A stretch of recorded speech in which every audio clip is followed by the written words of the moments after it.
Hello. Good morning, everybody, and welcome to Daily Red Devil. Sorry I'm a couple of minutes late. I was, in fact, watering the plant. The plant has been watered. It's still looking very, very sad, but it has been watered. So there you go. And you know what that means, people? Watering the plant equals Manchester United winning the Europa League tonight. The good omen has been done. The plant has been watered, and Manchester United will become European champions at approximately 10 p.m. UK time tonight. So I do apologise for being a bit late, but it'll all be worth it. Come back to this at 10 p.m. tonight. You can all thank the plant, and let's get on with the show. Right, so on today's video, we're going to be talking about Matheus Cunha. We're going to be talking about Gyokeres. We are going to be talking about a deal for Martinez. I mean, what have I woken up to this morning? And of course, we're going to be talking about the biggest game in, I think, the last decade for Manchester United, the Europa League final. Before we get into that, though, please do me a small favour. If you are watching for the first time today, make sure you subscribe, bottom right-hand corner. I'm going to be live for the whole of the transfer window. I usually do like 3 or 4 videos a day in the transfer window. So if you want to keep on top of all of the latest Manchester United news, make sure you subscribe. We're only 6 subscribers away from 41,300. So go and do that right now. Let's get to that next target. And be sure to like the video as well. But before I just talk for the next 30 minutes, I want to have a bit of engagement here, a bit of conversation. And I want to know how you're feeling about the game tonight against Tottenham. You feeling confident? You feeling nervous? We have got some team news to bring you, so I'm going to start off the show by talking about that. In the meantime, get in the comment section. Let me know your thoughts. I'll be reading through all of the comments. So yeah, go and do that right now. So the news today is that apparently Gyokeres is there, which is great. The only players that are missing are Lisandro Martinez and I believe Matheus. Obviously, Johnny Evans has disappeared off the face of the earth, so we're not going to include Johnny Evans. But other than that, I think we've got a full-strength squad. In relation to Spurs, they're missing Kulusevski and they're missing James Maddison. I think all of their other players have travelled. So I think squad-wise, we're in a pretty strong position. You know, Lenny Yoro's there, Joshua Zirkzee there. Obviously, quite a few of the players who Luke Shaw's obviously been back for a little while. We're almost at full strength, which is amazing. It means that, you know, Ahmad will probably play. Zirkzee, I don't think will start, but at least we have him as an option off the bench. So yeah, I'm feeling positive. I mean, it could go either way tonight, as we all know. Yeah, like I'm nervous. I think I'm nervous because I know what the implications will be if we lose this match. That's more why I'm nervous, because I think if we win, forget the trophy, right? If we win the game tonight, Champions League football next season, apparently an extra £100 million will be coming Manchester United's way. That unlocks the door to people like Gyokeres. We've already got Matheus Cunha. We'll talk about that in a minute. But imagine if we do win the Europa League tonight. I'm telling you, our transfer window will be completely different than what it will be if we don't. So yeah, I don't know. I think if we were to lose, it will probably set us back maybe like 2 or 3 years. If we were to win, I think we put together an amazing transfer window this summer and we kind of really, really kick on from there. So it's a massive game, as we all know. I don't need to state the obvious. I'm going for a Man United win. As I said, the plant has been watered. The plant is feeling hydrated and the plant is ready to beat Tottenham Hotspur tonight. So I'm feeling positive. Let me know your thoughts in the comment section. How do you feel? Johnny says, I believe in a win, but it's not realistic. Yeah, fair enough. Paul says he's staying in Cap Breton on the way to the match. Enjoy the match, my friend. Enjoy the match. I've seen loads of people having to do some crazy travel trips to get to Bilbao tonight. Apparently, it's like almost impossible to fly there because the flights are all sold out. So people are having to, you know, fly to Paris and then drive across Europe. And so fair play, mate. I hope we win. I hope it's a good one. What else have we got here? Chris says he's feeling more confident after the most recent press conference. All looked relaxed. I'm liking the vibe. Yeah, that's fair. I feel like there's way more pressure on Tottenham than there is on Manchester United, which is quite weird. But I think with Tottenham, because they haven't won a trophy in... When was the last time Tottenham won a trophy? Someone tell me in the chat. I'm going to have a look, just for a laugh. Even though we'll probably come back to this at 10. Let's have a look. Last time Tottenham won a trophy Wow. Last time was in 2008. So it was 17 years ago was the last time they won a trophy. And that was in the Carling Cup, which is obviously now the League Cup. So they haven't won a trophy in 17 years. Hence why the pressure is on them. Ange Postecoglou is in his second season at Tottenham as well. And he sent them backwards. They've got worse. They're below us in the table. They are worse than Manchester United, which is saying something.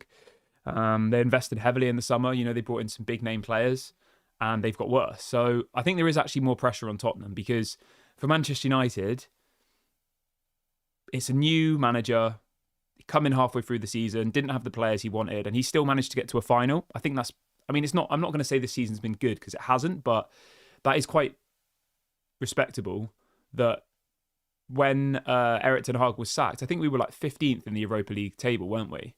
We hadn't won a game yet. I think we'd drawn 2 games, 0-0, or I know we drew against Galatasaray and someone else, didn't we? But the point I'm making is we have seen solid improvements in the Europa League. Premier League's been awful, but the Europa League has been good. And it does feel like there's more pressure on Tottenham tonight. So hopefully we can... hopefully we get the win. I think... Yeah, I don't know. Obviously, I'm nervous. But just got to try and stay positive, you know? I'll say this for sure, though. If we lose, there's definitely not going to be a video tomorrow morning.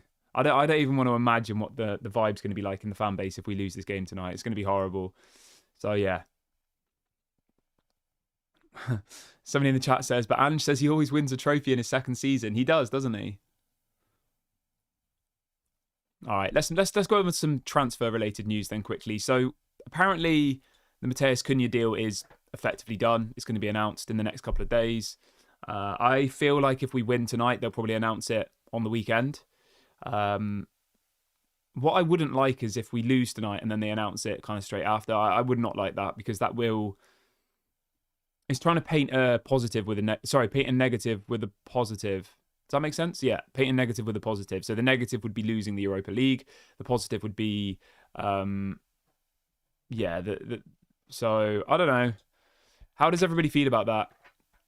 Like, would you be happy with that being the kind of plan that they announce the Cunha deal like straight after the game if we were to lose? I think that would be the wrong decision, personally. But, yeah, I mean, it's a classic like Glazers move, isn't it? Try and paint a negative with a positive. Oh, we've lost the final. Oh, no worries. We'll...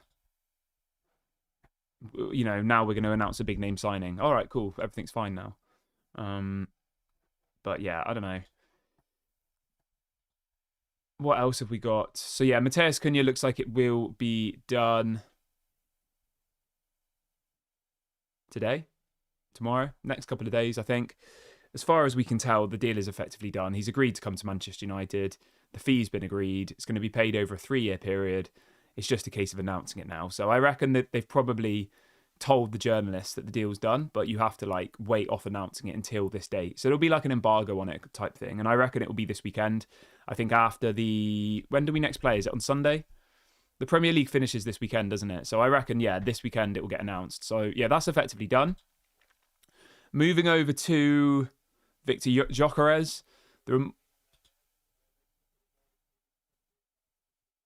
The Viktor Gyokeres, there's more stories this morning saying that apparently Manchester United are going to go all in for Viktor Gyokeres.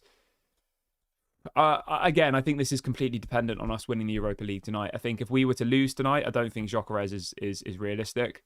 So yeah. But I would love Gyokeres. Will it happen? Probably not. Only because there's so much competition. And until we know for sure that we've won the Europa League, I think it's a little bit ahead of ourselves to be like, oh, we're going to get Gyokeres. I just think if we were to win tonight, I would expect us to go in for Gyokeres. If we lose, we're not going to get him. So I'd say it's 50-50 at the moment. Although I would obviously like to see Gyokeres at Manchester United because I think he's absolutely quality. So that's my take on that.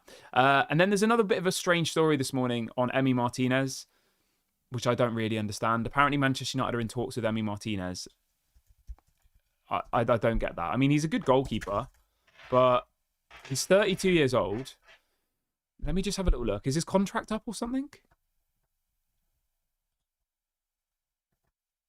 I mean, if his contract's up, that makes sense. If he's a free agent, but yeah, I mean, he's got a contract till 2029.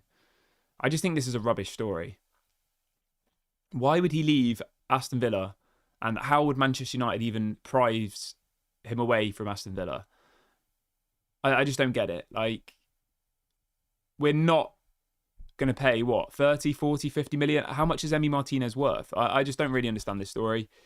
Will he leave Aston Villa? I mean, possibly. He did win the, what's it called? The, I can't remember what the award's called. The Best Goalkeeper Award. And it looks like Aston Villa are going to get Champions League football again as well. So I think this is just a nothing story. Maybe he's trying to get a new contract at Aston Villa. I'm not sure. But yeah, I can't see Martinez coming to Manchester United. Would I take him? I mean, probably. I mean, he's better than Onana, but I just think for the amount of money it would take to take him away from another Premier League side who are going to be in the Champions League definitely, or almost definitely, I just think it's unlikely. So I don't know. Strange story to come out tonight. So yeah, we'll see. Johnny says, I would love Mike Maignan. He has only 1 year left on his contract. Yeah. He'd be a good option. From what I'm reading and hearing, I don't think we're going for a goalkeeper, though. It doesn't seem like Manchester United are targeting goalkeepers this summer, which is a little bit surprising. And if we are going to get a goalkeeper, it doesn't look like it'll be a first choice. It looks like it'll be the backup to kind of replace Altay Bayindir, because it looks like Bayindir will leave. So we will get a goalkeeper, but it's not going to be like what you guys are all expecting. You know, you're all expecting, you're all expecting something a little bit different, aren't you?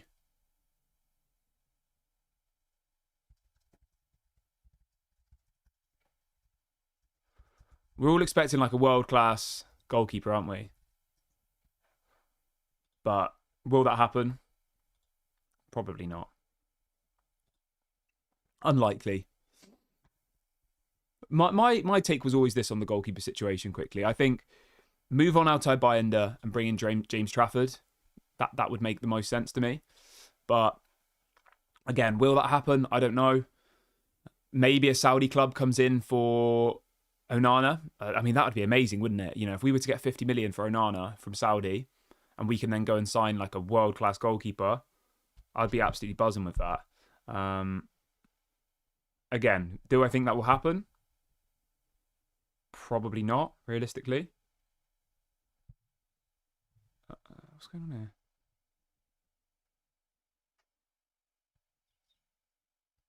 Sorry, I said someone was at my door, but I couldn't see anybody. Anyway, right, let's see what people are saying in the chat this morning. Can we sign Gyokeres after Delap? I think, to be honest, mate, as I said a couple of minutes ago, the plant has been watered in. The plant has been watered. Manchester United are winning the Champions League because the plant has been watered.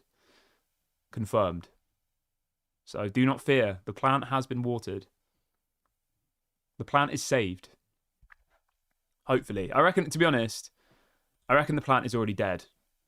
I reckon the plant is already long gone. And the reason why, I'm going to end the show in a minute, so I'm just going to do a little segment on the plant because I know people are pretty invested in this plant. So what happened with the plant is this. It was in a plastic pot on the shelf, right? And it kept getting knocked off. And what's happened is most of the soil's come out of it. So I need to repot it. So even watering it might not save it at the moment. It needs to be repotted. So I need to put more soil in effectively. So yeah, that's the latest on the plant. I should just get a plastic plant really, shouldn't I? Anyway, I'm going to wrap the video up here, people. I'm not going to spend all day talking about the plant, although some of you probably would enjoy that. I'll be back hopefully at about 10 p.m. tonight after Manchester United have won the Europa League. I don't know. I'm nervous. But yeah, have a great day, everybody. Big game tonight. I will be back at about 10 p.m. UK time, hopefully celebrating a Manchester United win. Speak to you all later. Bye for now. Lovellington.